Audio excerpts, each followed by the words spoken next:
আমরা একদল খুনিকে তাড়িয়েছি, তাড়ানোর 9 মাস হয় নাই আরেক দল খুনি বাংলাদেশে তৈরি হয়ে গিয়েছে। আমরা একদল চাঁদাবাজকে তাড়িয়েছি, বাংলাদেশে আরেক দল চাঁদাবাজ তৈরি হয়ে গিয়েছে। আমরা একদল দুর্নীতিবাজকে তাড়িয়েছি, বাংলাদেশে আরেক দল দুর্নীতিবাজ তৈরি হয়ে গিয়েছে। আমরা একদল টেন্ডারবাজকে তাড়িয়েছি, বাংলাদেশে আরেক দল টেন্ডারবাজ তৈরি হয়ে গিয়েছে। আমরা একদল ভারতের দালাল তৈরি করেছি, আরেক দল তাড়িয়েছি, আরেক দল দালাল তৈরি হয়ে গিয়েছে। শেখ হাসিনা ভারতের দালালি করে ব্রিফকেস নিয়ে পালিয়েছে। নতুন বাংলাদেশে ভারতের যারা দালালি করবেন লুঙ্গি নিয়ে পালানোর জায়গা পাবেন না।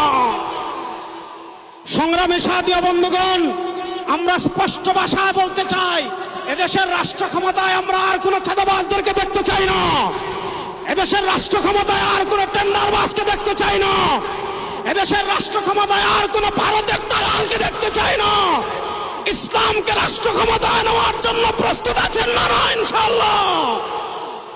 ইসলামী আন্দোলনের মোহতারাম আমির পীর সাহেব চরমোনাই ঘোষণা দিয়েছেন, ইসলাম দেশ ও মানবতার পক্ষে এবার ভোটের বাক্স একটা হবে ইনশাআল্লাহ। আমরা স্পষ্ট ভাষায় বলেছি, এদেশে আমরা আওয়ামী লীগকে দেখেছি, এদেশে আমরা বিএনপিকে দেখেছি, এদেশে আমরা জাতীয় পার্টিকে দেখেছি। তারা কেউ মানুষের ভাগ্যের পরিবর্তন করতে পারে নাই, মুক্তিযুদ্ধের প্রকৃত চেতনা বাস্তবায়ন করতে পারে নাই। এবার একটা চেতনা বাকি আছে, সেই চেতনার নাম ইসলাম। ইসলামকে রাষ্ট্র ক্ষমতায় নিয়ে সব দুর্নীতি দুঃশাসনের অপসারণ করবো ইনশাআল্লাহ। সর্বশেষ একটা কথা বলে আমি আমার বক্তব্য শেষ করব। আপনারা জানেন, সমাজের বিভিন্ন জায়গায় যখন দুর্গন্ধ ছড়িয়ে পড়ে, দুর্গন্ধ তাড়ানোর জন্য বাতাসের প্রয়োজন আছে না নাই? আমাদের রাজনীতিতে দুর্গন্ধ, আমাদের সংসদে দুর্গন্ধ, আমাদের বিচার ব্যবস্থায় দুর্গন্ধ, আমাদের অর্থনীতিতে দুর্গন্ধ। 52 বছর যারা রাষ্ট্র পরিচালনা করেছে, এদেশের সারা দুর্গন্ধই ছড়িয়েছে। এই দুর্গন্ধকে দূর করার জন্য বাতাসের প্রয়োজন আছে। সেই পুরো বাংলাদেশে এবার বাতাস হবে হাত পাখা ইনশাআল্লাহ। সেই হাত পাখার বাতাস ছড়িয়ে দেওয়ার জন্য প্রস্তুত আছেন না নাই?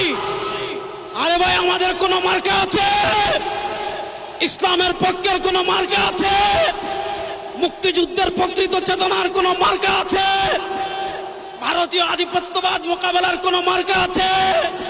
ওরে কোন সে মার্কা? সবাই বলো, এবার যাবে সারা বাংলায় বিশ্ব